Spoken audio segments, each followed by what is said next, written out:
السلام عليكم ورحمة الله وبركاته. اليوم غندوي على واحد الموضوع موضوع حساس جدا. غندبروا كلام سيدي ربي سبحانه وتعالى وكلام سيدنا محمد عليه الصلاة والسلام اللي كيدوي على القوم الفاسقين، القوم الظالمين، القوم قتلة الأنبياء والرسل. هذا كلامي ماشي كلامي أنا ولا كلام أي أحد، فكلام رب العالمين سبحانه وتعالى اللي خلق كل شيء ويعلم، وهو العليم الحكيم، كيعرف كيفاش كانوا وكيفاش ولاو وكيفاش غادي يكون من بعد. سيد ربي سبحانه وتعالى يقول في كتابه الكريم عن القوم الفاسقين الظالمين الصهاينة المعتدين: لتجدن أشد الناس عداوة للمؤمنين. سيد ربي سبحانه وتعالى كيوضح لنا في هذه الآية العظيمة أن أشد الناس عداوة للمؤمن المسلم المؤمن من هم يا رب؟ لتجدن أشد الناس عداوة الذين آمنوا اليهود والذين أشركوا. كلام سيد ربي سبحانه وتعالى في الدرجة الأولى تلقى اليهود، ومن بعد والذين أشركوا. كلام سيد ربي واضح سبحانه وتعالى في سورة المائدة.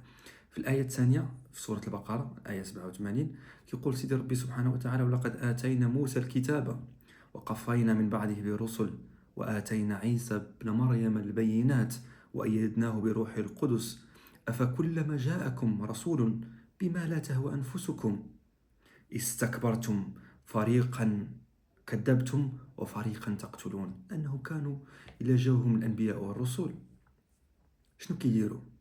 إلا ما جاوهمش على الهوى ديالهم كيف كنقولوا بالدارجة ولا داكشي اللي كيبغيو، شنو كيديروا ليهم؟ فريق يكذبونهم وفريق يقتلون الأنبياء والرسل. كلام سيد ربي سبحانه وتعالى واضح. وكان الحبيب عليه الصلاة والسلام في تعامله معهم كانوا ملي ما بغيوش يسلموا عليه في معنى حديث يقول: السلام عليكم، فيرد الحبيب عليه الصلاة والسلام بذكاء، ومعلمنا وقدوتنا عليه أفضل الصلاة والسلام: وعليكم وعليكم، أن ما أردتم لي السام وهو القتل وعليكم. وكنشوفوا الأحداث الأخيرة، هادشي اللي وقع في قطر،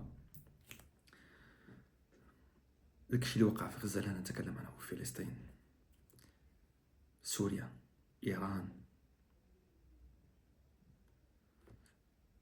هذه واحد 3 أيام قطر دولة مسالمة، دولة تحب السلم، هذا يكون الوسيط اللي بغى يدخل بالسلم أنك تجي تقصف في بيت دارو؟ أن هذا الملعونين لا يعرفون السلام، ولكن يعرفون كلمة واحدة، وهو يجب على العرب والمسلمين التوحد.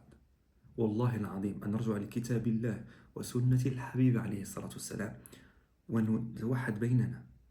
والله العظيم لتوحدنا العرب والمسلمين بيناتنا، أقسم بالله العظيم إلا في 24 ساعة ميبقى يبين فيهم والو. في هذه الجرثومة، في هذا ليس بجرثومة، هذا فيروس، هذا واحد الفيروس اللي خصو يتنحى من الأرض، وهم الصهاينة. أما الناس اللي كيقلبوا على السلم هذو لهم السلم. فكما كان عمر رضي الله عنه وأرضاه لما فتح البيت المقدس كان هناك مسيحيين لكم يقول ربي سبحانه: لكم دينكم ولي دين. أما الذين لا يعرفون إلا كلام، ما كيعرفوش السلم، هادو ما كينفع معاهم حتى شي حاجه. فاذا كانت بالامس قطر، فاليوم غدا تقدر تكون مصر ولا السعوديه، وبعد غدا. والملعون لا نذكر الاسم ديالو في كلامي واضح: اسرائيل العظمى يريد ان يزيح الغزاويين عن ارضهم، من بعد مصر سيناء، من بعد السعوديه، ويبقى يزيد. ولكن إن شاء الله بإذن الله سبحانه وتعالى سوف يتوحد المسلمين. هذه الضربة ديال قطر سوف توحد إن شاء الله المسلمين والعرب، ونكون كاليد الواحدة. فنسأل الله العظيم رب العرش العظيم أولا وقبل كل شيء أن يوحد صفوفنا المسلمين أجمعين، وأن يجعل العدو عدوا واحدا، والعدو واضح، وهو في كلام الله عز وجل لما يقول لك هذا عدو فاعرفه عدو. وما تمشيوش عند الناس اخرين اللي نصحابهم راهم يدافعوا عليك، لا يدافع عنك احد الا اخوك المؤمن الذي يحبك في الله. ويقول كنقول واحد المثل المغربيه: خوك يمدغك وما يسرطكش. دائما نقدروا نختلفوا في الافكار، ولكن خصني يكون اللي كيجمعنا وهو كلام سيدي ربي سبحانه وتعالى وحديث النبي والسنه النبويه. الا تبعناهم اقسم بالله لن يقدر علينا احد. فرطنا في ديننا، ونسأل الله عز وجل أن يرد إليه ردا جميلا، وأن يغفر لنا، وأن يوحد صفوفنا. قطر لست وحيدة، نحن معك. نسأل الله عز وجل أن نحن ورائك في كل شيء بإذن الله سبحانه وتعالى. وإذا أردتم منا أي مساعدة فكل العرب وكل المسلمين إن شاء الله مستعدين أن يقدموا مساعدة بكل أنواعها وأشكالها.